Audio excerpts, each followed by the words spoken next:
Dan juga ke depan nanti akan menjadi tren penggunaan energi hijau.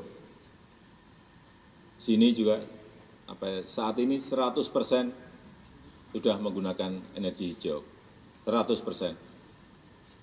Nanti kalau ini sudah dimulai, dinyatakan mulai, semua kendaraannya juga harus kendaraan listrik. Kemarin pagi saya cek di Ibu Kota Nusantara, berapa air quality index-nya? 6. Hanya 6. Padahal kendaraannya belum listrik. Kalau kendaraannya listrik mungkin jadi 0.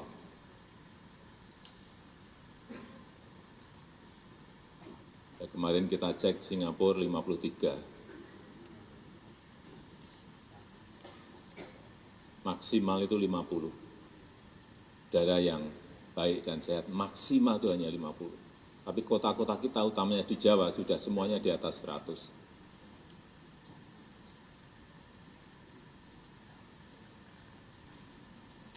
Ini yang harus juga dicermati oleh Bupati, Wali Kota, Gubernur.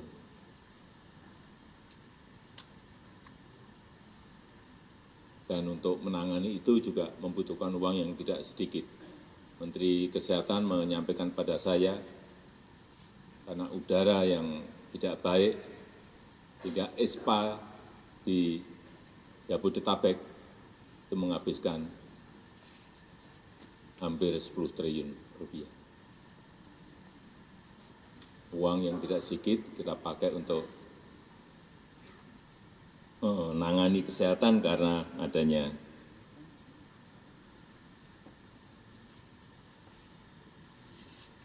penyakit pernapasan yang kita dapat dari polusi udara yang terjadi di sebuah kota.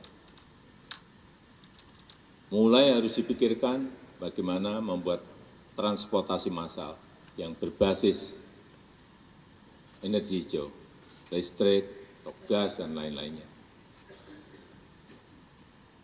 Jakarta sekarang sudah ada MRT, sudah ada LRT, kereta cepat, semuanya itu untuk mengurangi, tetapi juga masih kira-kira air quality index-nya Jakarta 190 sampai 200. Dan maksimal hanya 50.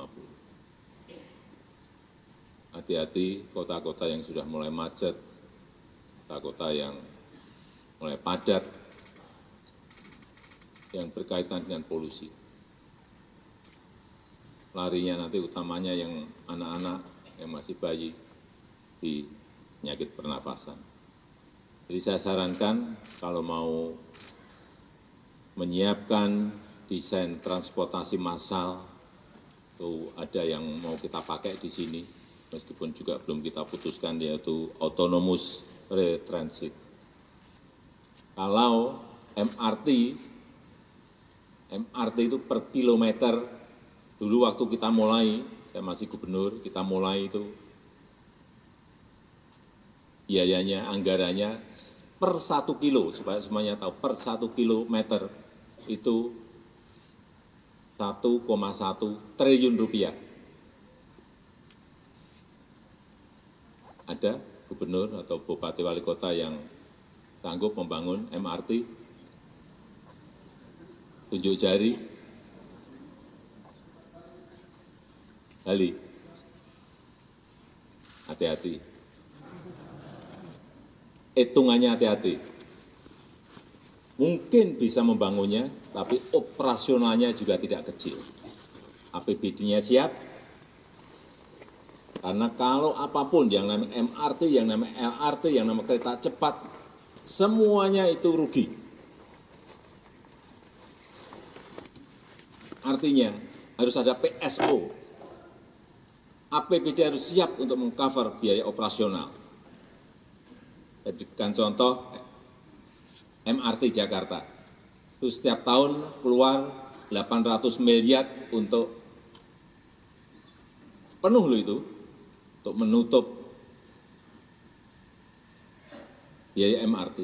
Betul Pak Heru? 800 ya. Dan hitungan saya, kira-kira kalau semua jalur nanti selesai, kira-kira APBD harus keluar 4 triliun. Tapi yang Bapak Ibu harus tahu, kalau nggak ada MRT, nggak ada LRT, nggak ada kereta cepat, itu kita kehilangan setiap tahun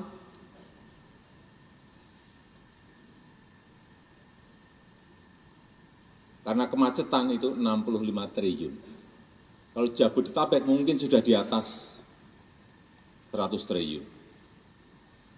Pilih mana? Pilih dibelikan MRT, LRT, atau kereta cepat, atau uangnya hilang karena kemacetan setiap tahun lebih dari 100 triliun.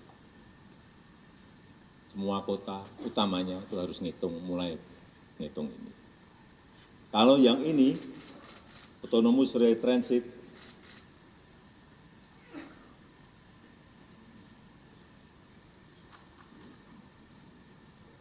ini memang lebih murah, karena tanpa rel, kayak magnet, per unitnya, ini untuk 3 gerbong, harganya kurang lebih 74 miliar. Jadi kalau tadi MRT 1,1 triliun, saya lupa, MRT itu 1,1 triliun saat saya gubernur. Yang sekarang sudah 2,3 triliun. 10 tahun naiknya langsung 2 kali. 2,3 triliun. LRT yang kita bangun untuk Bekasi ke Cibubur, itu per kilometernya 700 miliar. Kereta cepat itu per kilonya 780 miliar rupiah. Saya apa? Karena saya tiap hari ke lapangan. Selalu yang saya tanyakan standar per kilometer itu berapa.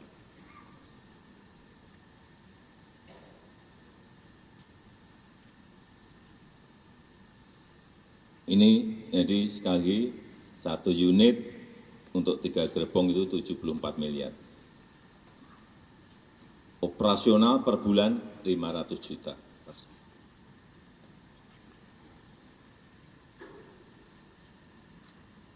Di kota-kota yang mulai macet, saya kira saya melihat tidak hanya di Jawa saja, di luar Jawa pun sekarang sudah mulai macet. Ini mulai harus dipikirkan transportasi massalnya apa.